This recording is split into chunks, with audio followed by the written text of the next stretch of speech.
여느 사람들처럼 서로 좋아하는 마음을 확인하고 연애를 한 후 결혼을 결심했죠. 결혼을 결심한 후 시댁으로 인사를 가기로 했습니다. 왜 이렇게 떨리던지 시댁 식구들이 혹여나 저를 마음에 들어하지 않으면 어쩌지 많은 걱정을 했지요. 남편은 이런 제 속내를 알아챘는지 제 손을 꼭 잡고 부드럽게 말을 했습니다. 우리 부모님은 아무래도 시댁 유세 떤다 할 만큼 좀 까칠할 수도 있지만 그래도 형수님이 좋으신 분이라 참 따뜻하게 반겨주실 거야. 좋은 생각만 하고 가자 우리. 왜 이렇게 시댁 식구들은 다들 그렇게 며느리만 보면 못 잡아먹어서 안달인지 모르겠어. 형수님은 그래도 까칠한 시부모님 밑에서 잘 버티신 거야? 형수님이 버티실 만큼 우리 부모님이 그래도 괜찮으셨다는 거 아닐까? 지레 겁먹지 말고 일단 한번 뵙고 보자. 날 키워주신 분들이야. 날 믿지? 이렇듯 남편은 제게 안심을 주기 위해 노력했고 특히나 형수님께서 참 좋은 분이라는 말을 전해 들어서 제 형님 되실 분이 같은 며느리 처지로서 참 궁금했습니다. 그렇게 떨리는 마음을 뒤로 한 채 시댁으로 인사를 갔던 바로 그날 모든 것이 낯설고 무서웠죠. 어찌나 떨리던지 온몸이 달달달 떨리는 제 모습이 한눈에 보일 정도였습니다. 아니나 다를까 시댁 유세 떤다 할 만큼 까칠한 시어머니의 첫인상은 세월이 이렇게 흐른 지금까지도 선명할 정도로 무서웠죠. 요새 말로 스타일이 좋으신 건지 미스코리아처럼 사잔머리를 한 시어머니께서는 저를 위아래로 흘기며 쳐다보셨고 못마땅한 듯 들어오라고 하셨습니다. 한상 가득 차려진 식탁에 앉았지만 한참 동안 아무 말도 없이 저를 쳐다만 보셨고 그 뒤로 분주하게 움직이시는 제 형님 되실 분의 모습이 보였죠. 저를 대접하기 위해 음식 준비하시는 형님은 땀을 뻘뻘 흘리면서도 웃음을 잃지 않으시고 한결같이 시어머니의 비위를 잘 맞춰주시는데 곁에 보는데 참 안쓰러웠습니다. 시어머니께서 계속 저를 노려만 보시니 아무래도 이 불편한 침묵을 깨야 할 것 같아서 용기를 냈습니다. 어머님, 이렇게 초대해 주셔서 감사합니다. 맛있는 음식도 많이 해주셨는데 감사히 잘 먹겠습니다. 용기를 내서 겨우 웃으며 말을 했지만 여전히 시어머니는 뭐가 그리 마음에 안 드시는지 못마땅한 표정으로 저를 흘기셨고 한참 동안의 침묵이 흐르다 드디어 식사를 하게 되었습니다. 코로 먹는 건지 입으로 먹는 건지 알 수 없을 정도로 정신도 없었고 내내 긴장을 해서 별로 먹지도 못한 상태에서 체한 느낌이 딱 들었죠. 그때 시어머니께서는 숟가락을 딱 내려놓으시고 제게 물었습니다. 그래, 뭐 둘이 좋아 죽겠다니 결혼하는 거는 그렇다 치고 우리 큰애한테도 똑같이 했던 말이지만 이제 친정에서 출가 외인이고 우리 식구이니 분가하더라도 신혼집은 당연히 이 근처로 구하도록 하고 일주일에 못해도 한 번 이상은 꼭 집에 모여 밥 한 끼 먹어야 해.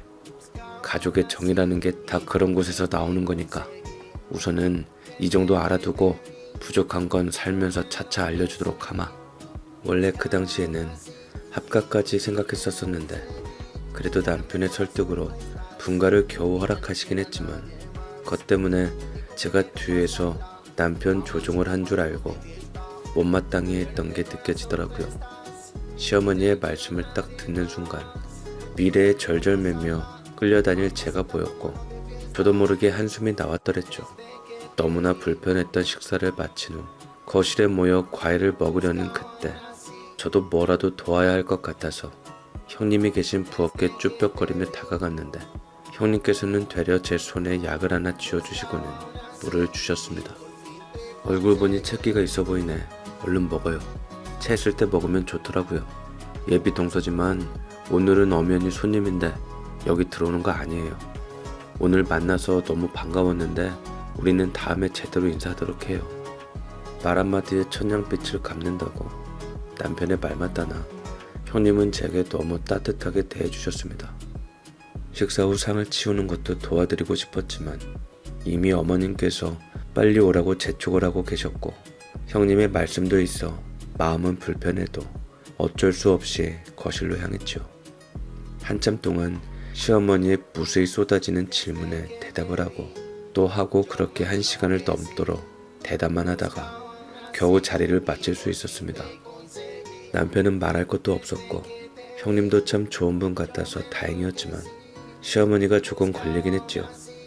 그러나 저 시절 따뜻하게 품어주는 시어머니를 찾는 것은 하늘의 별 따기였으니 저 역시 다 그렇게 사는 거라고 생각했더랬죠.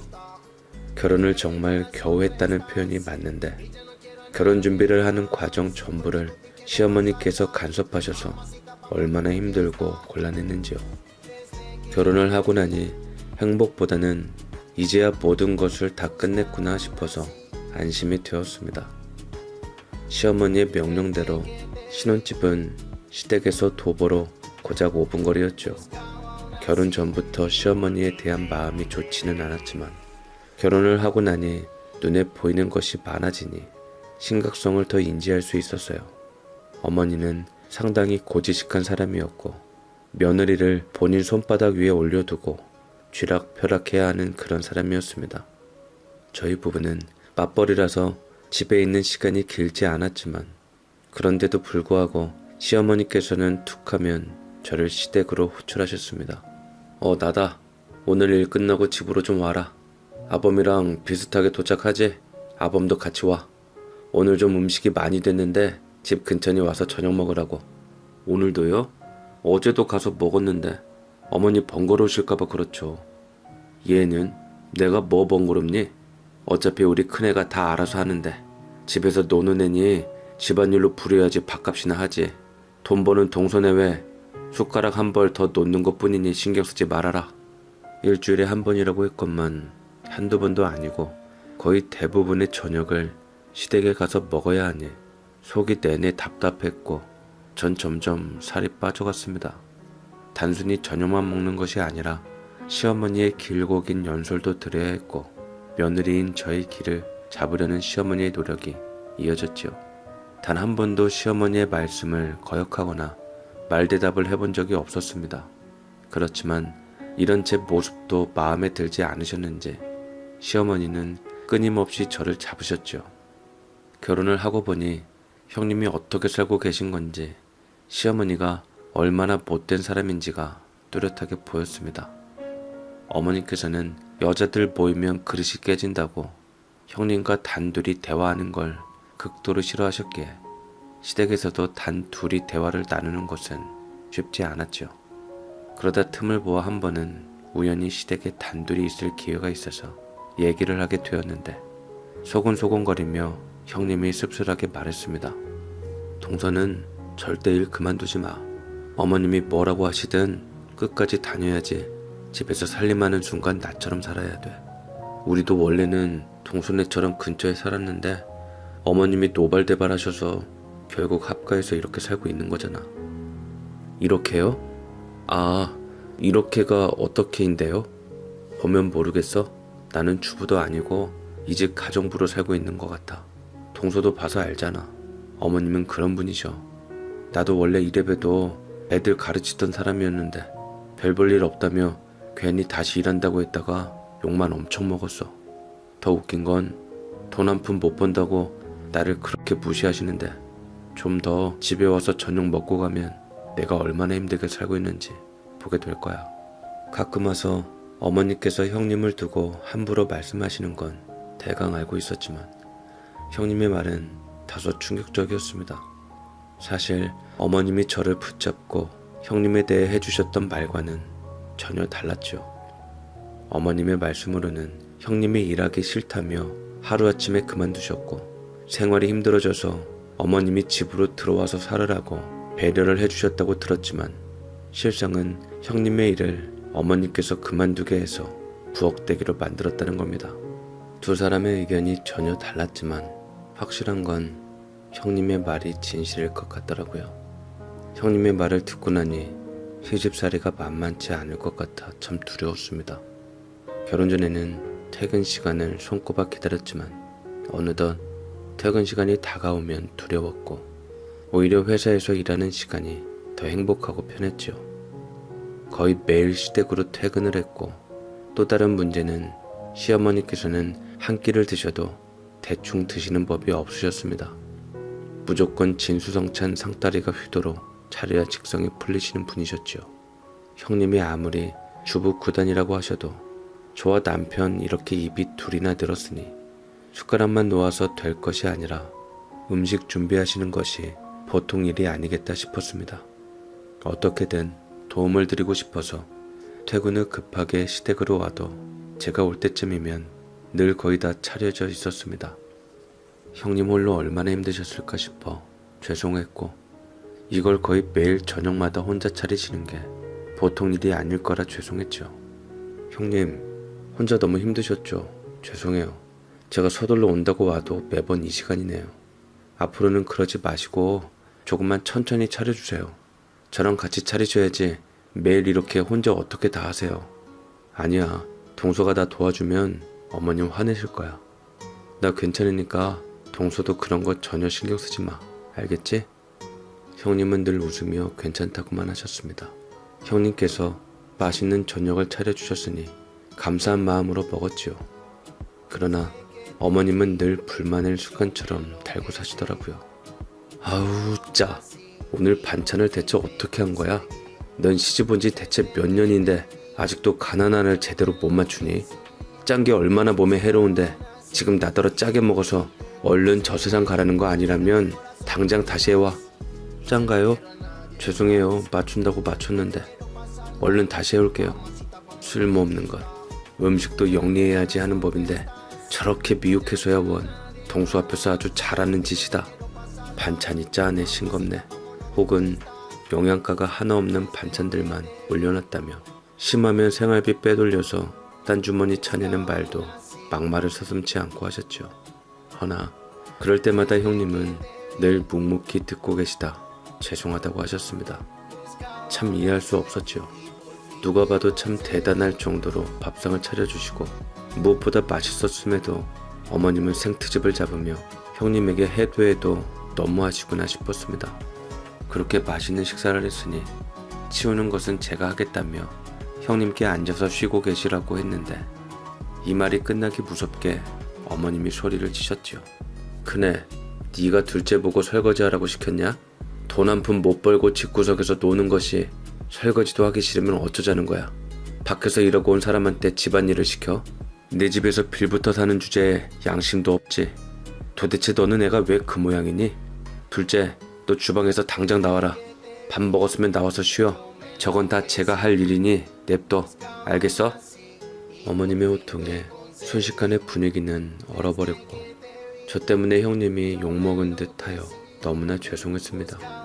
마음이 참 불편했는데 홀로 치우고 설거지까지 하는 형님을 바라보며 거실에 둘러앉아 과일을 먹고 차를 마셔야 했죠. 집에 가고 싶어도 어머님의 긴 말씀이 끝나지 않아서 갈 수도 없었습니다.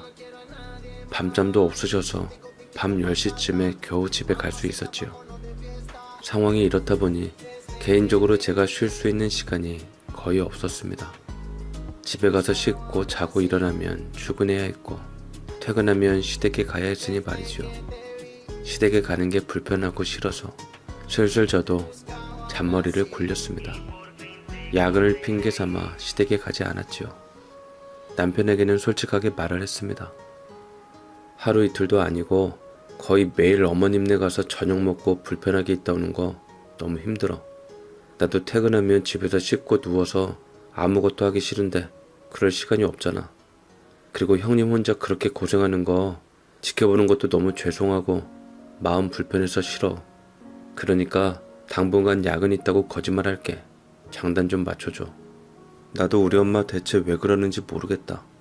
가깝지만 나도 엄마 집에 가는 거 힘든데 당신은 오죽하겠어. 내가 알아서 할 테니까 당신은 그냥 집으로 와. 미안하다 정말. 남편은 시어머니 잘못을 대신 사과하며 제 편을 들어줬고 본인 혼자 시댁에 가서 저녁을 먹고 올 테니 저는 퇴근하고 집에서 쉬라고 해줬습니다. 하다못해 아들인 남편도 시어머니의 말을 거역하지 못하고 내내 시댁에 가서 저녁을 먹고 밤늦게 집으로 돌아왔죠. 처음 한두 번은 시어머니께서도 무슨 야근까지 하냐며 투덜거리긴 하셨지만 별 말씀을 하지 않으셨는데 일주일이 넘고 계속 야근을 한다고 하니 이제 순소리를 하기 시작하셨죠. 예, 너희 회사는 너만 일하니? 유부녀가 그 늦은 시간까지 매일 야근을 하는 게 말이 돼? 둘째 너 설마 집에 오기 싫어서 거짓말하는 건 아니겠지? 내가 분명히 말했을 텐데 가족끼리 식사하는 건 굉장히 중요한 일이라고 꼭 따라주라고 말이야. 야근이고 뭐고 더는 이해 못하니까 네가 일을 조절하든 뭘 하든 해서 내일부터는 저녁 먹으러 와라. 시어머니께서는 쓴소리를 하셨지만 사실상 형님과 비교를 하면 제게 대하시는 태도는 천사라고 할 수 있었지요. 저번엔 한번 이런 일도 있었습니다. 저는 회사 계단에서 덤벙대며 급히 내려가다 다리를 다쳐서 일주일 정도 휴가를 낸 적이 있었습니다. 바로 이때 어머님의 강요로 인해 거의 시댁에서 삼시세끼를 먹으며 지내게 되었는데 저는 그때 보고야 말았습니다. 온종일 형님을 대하는 어머님의 태도를 보고 시집살이의 최고봉이라고 할 수 있었는데 그야말로 경악 그 자체였고 형님을 보는 것만으로 너무나 안쓰러웠어요. 어머님은 원체 못 먹고 못 살았던 집안에서 사셔서 그런지 집안이 조금 넉넉해지자 음식으로 푸셨고 식탐도 많으셨고 양도 넉넉하셨던 분이셨습니다. 뒤돌아서면 허기지시는 분인데 바로 먹을 게 없어도 형님 탓을 하며 잡는데 진짜 해도 너무하더라고요. 너는 나랑 몇 년을 살았는데 아직도 모르니? 이쯤 되면 내가 허기질 거 모르니? 간식 좀 준비해두라고 몇 번을 말해야 하니? 그리고 너 내 방 청소는 제대로 한 거냐? 이불 언제 바꿨어? 못해도 이틀에 한 번은 바꾸라고 했지. 집구석에서 하는 것도 없는 것이 이런 거 하나 못해서 시애미한테 잔소리 듣고 싶니? 너만 보고 있으면 속 터져 죽겠어. 시어머니는 정말 해도 너무할 정도였습니다. 제가 중간에 집에 가겠다고 해도 절대 못 가게 하셨는데 이유는 딱 하나였죠. 본인이 심심하니 말동무가 필요해서였습니다.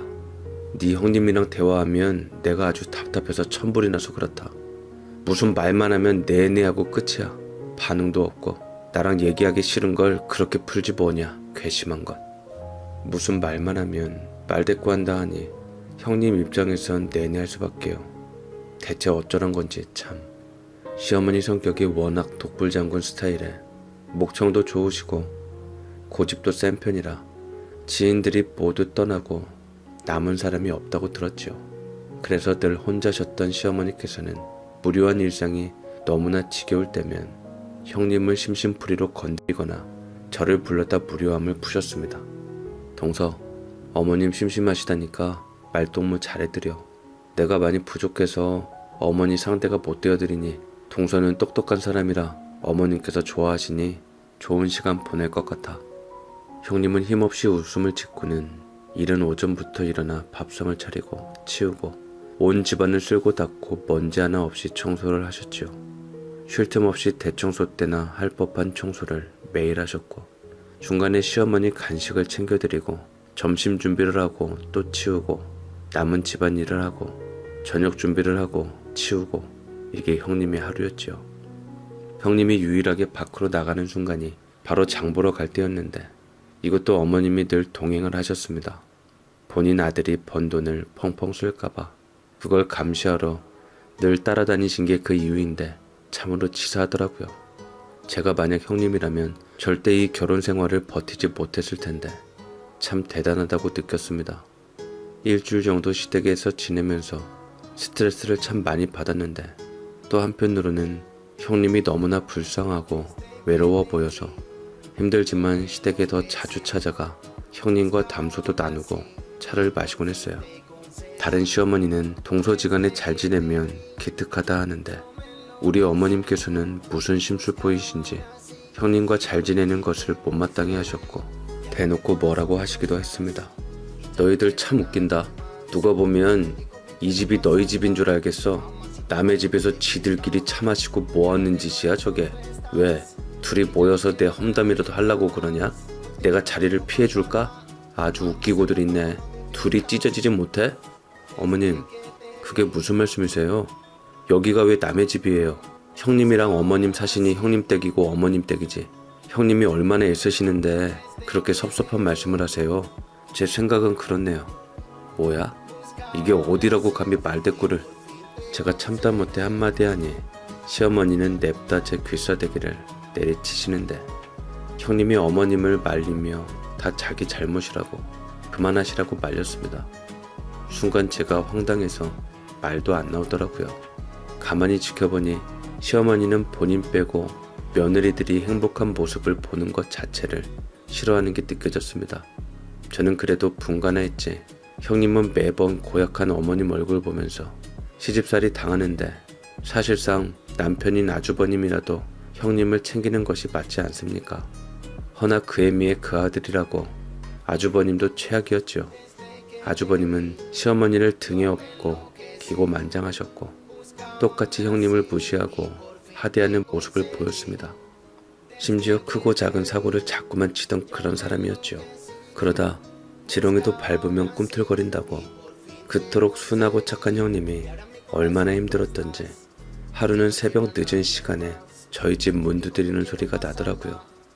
새벽녘이라 겁에 질려 남편을 깨웠지만 코까지 드릉드릉 골아 떨어졌길래 혹시나 도둑일까 싶어 빗자루를 들고 나갔는데 동서 나야 라는 목소리를 들어보니까 형님이더라고요. 저는 이 새벽에 무슨 일일까 싶어 긴장하며 단박에 문을 열어주니 눈물로 온 얼굴이 범벅이 되어 있었는데 자고 있는 남편이 깨지 않도록 조용히 작은 방에 들어가 형님과 대화를 나누는데 형님이 울면서 그러시더군요. 동서, 나 도저히 못 살겠어. 버티고 또 버텼는데 이제는 진짜 한계인 것 같아. 어머님